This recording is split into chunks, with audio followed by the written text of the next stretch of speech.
সাবেক speaker doctor Shirin Sharmin চৌধুরীর নেতৃত্বে রিফাইন্ড আওয়ামী লীগ, নতুন আওয়ামী লীগ কিংবা তৃণমূল আওয়ামী লীগ কিংবা নতুন আওয়ামী লীগ কিংবা ভিন্ন নামে কোনো আওয়ামী লীগ, এরকম আওয়ামী লীগ আসছে কিনা, সেই আওয়ামী লীগের অস্তিত্ব আছে কিনা, সেই আওয়ামী লীগকে আওয়ামী লীগের নেতাকর্মীরা মেনে নেবেন কিনা, আওয়ামী লীগের এখন পর্যন্ত যিনি প্রধান সেই শেখ হাসিনা সেটা স্বীকৃতি দেবেন কিনা, এরকম নানা প্রশ্ন যখন ঘুরপাক খাচ্ছে তখন আমরা ভারতের মনোভাব এবং শেখ হাসিনার মনোভাব নিয়ে আলাদা আরেকটা ভিডিও করেছিলাম।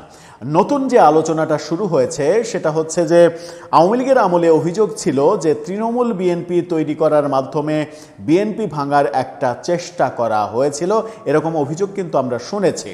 ঠিক একই অভিযোগ বর্তমানে উঠে আসছে।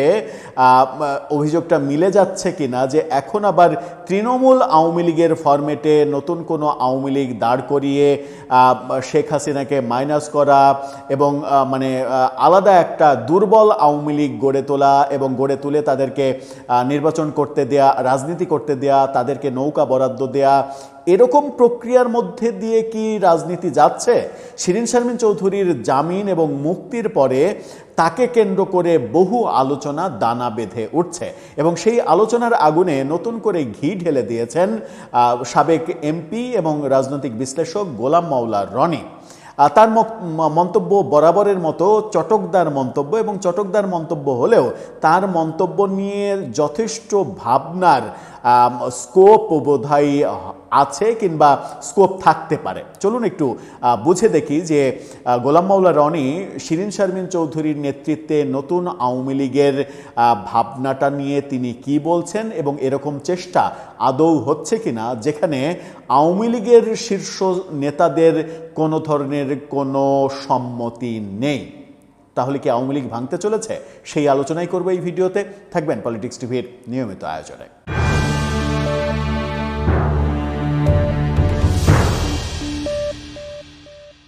দর্শক, বলছিলাম শিরীন শারমিন চৌধুরীর নেতৃত্বে নতুন ফরম্যাটের একটা আওয়ামী লীগ নাকি আওয়ামী লীগের শীর্ষ জায়গা থেকে সিগন্যাল নিয়েই শিরীন শারমিনকে মুখপাত্র করে আওয়ামী লীগের রাজনীতি শুরু করা, কোন দিকে যাচ্ছে তাকে কেন্দ্র করে আওয়ামী লীগের রাজনীতি, এটা নিয়ে নানা রকমের ধোঁয়াশা সৃষ্টি হয়েছে।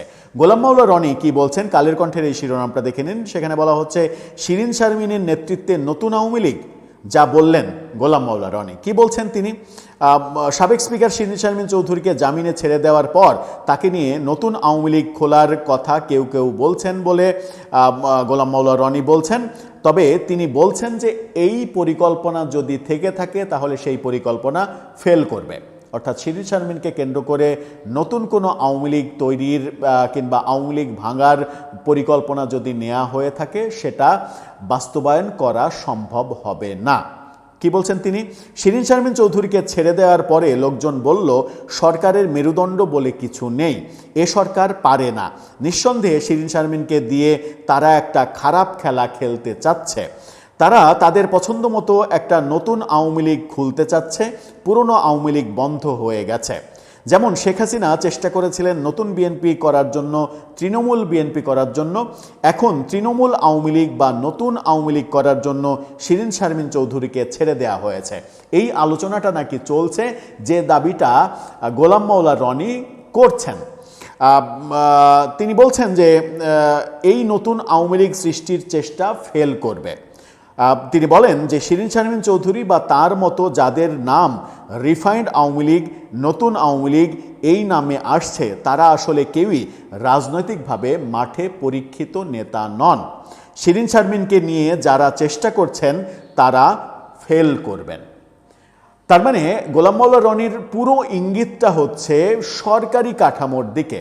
অর্থাৎ তার কথাটাতে এরকম মনে হচ্ছে যে শিরীন শারমিন চৌধুরীকে দিয়ে তৃণমূল আওয়ামী লীগ কিংবা নতুন আওয়ামী লীগ এরকম কোনো একটা ফরম্যাটে মূল যে আওয়ামী লীগ সেটার দুয়ার বন্ধ করে দিয়ে নতুন একটা দলের জন্ম দেয়া, যে দলকে পরবর্তীতে যে কোনো প্রক্রিয়ায় নৌকা প্রতীক বরাদ্দ দেয়া এবং অপেক্ষাকৃত দুর্বল করে ফেলা আওয়ামী লীগকে যেন বর্তমান সরকারের আগামীতে রাজনীতি করতে কোনো সমস্যা না হয়, পরবর্তী নির্বাচনে কোনো সমস্যা না হয়। কারণ বৃহত্তর আওয়ামী লীগ তো একটা বড় ফ্যাক্ট, সেই আওয়ামী লীগকে যদি ছোট করা যায় তাহলে রিস্ক অনেক কমে যায়, সেখানে বিরোধী দলের আপত্তির জায়গাটাও অনেক কমে যাবে যদি একটা দুর্বল আওয়ামী লীগ তৈরি করা হয়।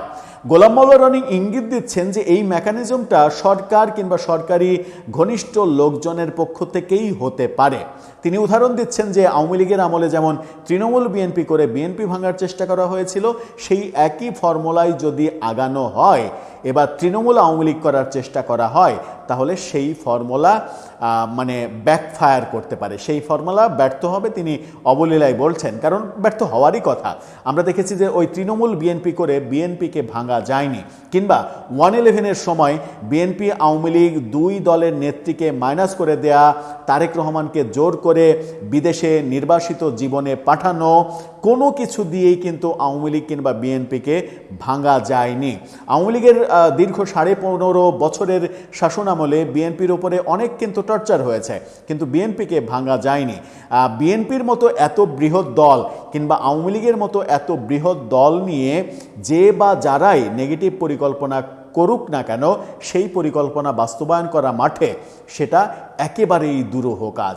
সেই বাস্তবতাটা গোলাম মাওলা রনি বুঝেছেন, সেটা বুঝেছেন, এটা মানলাম। কিন্তু এটা মানতে আমার ব্যক্তিগতভাবে সমস্যা রয়েছে যে শিরীন শারমিন চৌধুরীকে কেন্দ্র করে বর্তমান সরকার তৃণমূল আওয়ামী লীগের মতো একটা যাচ্ছে তাই আওয়ামী লীগ গড়ার প্রক্রিয়াতে যাচ্ছেন। এটা আমার এই মুহূর্তে কোনো লক্ষণেই মানে বিশ্বাস হয় না। কিংবা শিরীন শারমিন চৌধুরী শেখ হাসিনার প্রতি যতটা আস্থাবান কিংবা বিশ্বস্ত, শিরীন শারমিন চৌধুরী শেখ হাসিনার যতটা বিশ্বস্ত এবং বিশ্বস্ততা অর্জন করেছিলেন ক্ষমতায় থাকতে, আমার মনে হয় না যে শিরীন শারমিন চৌধুরীকে দিয়ে এই টোপ গিলিয়ে তৃণমূল আওয়ামী লীগের নামে কোনো কিছু করা সম্ভব হবে। তার জন্য বিকল্প কাউকে খুঁজে বের করতে হবে। শিরীন শারমিন চৌধুরীর জামিনকে কেন্দ্র করে যারা মানে সরকারের এই পরিকল্পনার গন্ধ মানে পাচ্ছেন, আমার মনে হয় যে তারা একটু ভুল গন্ধ পাচ্ছেন, ভুল পথে আছেন। কারণ শিরীন শারমিন চৌধুরীর জামিন, তার দ্রুত মুক্তি, এগুলোর পেছনে আন্তর্জাতিক কারণ রয়েছে এবং এটা অবধারিতভাবেই বলা যায় আন্তর্জাতিক কারণ রয়েছে। আমরা গতকালকে ভারতের পররাষ্ট্র মন্ত্রণালয়ের মুখপাত্র রণধীর জয়সওয়ালের সাংবাদিক সম্মেলন থেকে তার যে বক্তব্য শুনতে পেয়েছি, সেই বক্তব্যের মধ্য দিয়ে আরও বেশি স্পষ্ট হয়েছে যে ভারত ডক্টর খলিল তার সঙ্গে জয়শঙ্করের যে বৈঠক, সেই বৈঠকে ভারত বাংলাদেশ সরকারের ওপরে বেশ কিছু পয়েন্টে চাপ প্রয়োগ করেছিল এবং সেই চাপটা রয়েছে। যে চাপটা, যে তথ্যগুলো সরকারকে টাইম দেওয়া হয়েছে যে আলোচনা করে তোমরা তোমাদের মতামত জানাও, বাংলাদেশের চাওয়াগুলো নিয়ে ভারতকেও সময় দেওয়া হয়েছে, তোমরা আলোচনা করে তোমাদের মতামতটা জানাও, এবং আবার যে এই বৈঠকের প্রয়োজন হবে সেটা রণধীর জয়সওয়াল পরিষ্কার করে জানিয়ে দিয়েছেন। সুতরাং শিরীন শারমিন চৌধুরীকে জামিন দেয়া এবং তার জামিনে মুক্তি পাওয়া, মানে জামিন দেয়া এভাবে বলা তো উচিত নয়, কারণ এটা আদালতের ব্যাপার, মানে তার এই দ্রুত জামিন এবং দ্রুত মুক্তি, মানে এই দ্রুত মুক্তির সঙ্গে তো আর আদালতের কোনো সম্পর্ক নেই। দ্রুত মুক্তি এই ব্যাপারটা কিন্তু সরকারের কর্মকাণ্ড। 4 ঘন্টার মধ্যে কাশিমপুর কারাগার থেকে তার মুক্তি, ঢাকার আদালতে তার জামিন, কাশিমপুর কারাগার থেকে জামিনের 4 ঘন্টার মধ্যে মুক্ত হয়ে বাড়িতে ফিরে যাওয়া, এত দ্রুত ঘটনা ঘটে না যদি ঘটনার পেছনে কোনো মানে নির্দিষ্ট এবং গুরুত্বপূর্ণ কারণ না থাকে। শিরীন শারমিন চৌধুরীর এই ব্যাপারগুলোকে কেন্দ্র করে কিংবা চিন্ময় প্রভুর এই ব্যাপারগুলোকে কেন্দ্র করে যারা মানে শুধুমাত্র অভ্যন্তরীণ বিষয়ের গন্ধ খুঁজতে চান কিংবা অভ্যন্তরীণ ষড়যন্ত্র কিংবা প্ল্যানিং এসব গন্ধ খুঁজতে চান, আমার মনে হয় যে তাদের আন্তর্জাতিক রাজনীতি নিয়ে আরেকটু সচেতন হওয়া প্রয়োজন। দর্শক, আপনার কি মনে হয়, শিরীন শারমিন চৌধুরী কি মানে ন্যাশনাল গেম নাকি ইন্টারন্যাশনাল গেমে পরিণত হয়েছেন? আপনার মতবাদ জানিয়ে লিখতে পারেন আমাদের কমেন্ট বক্সে।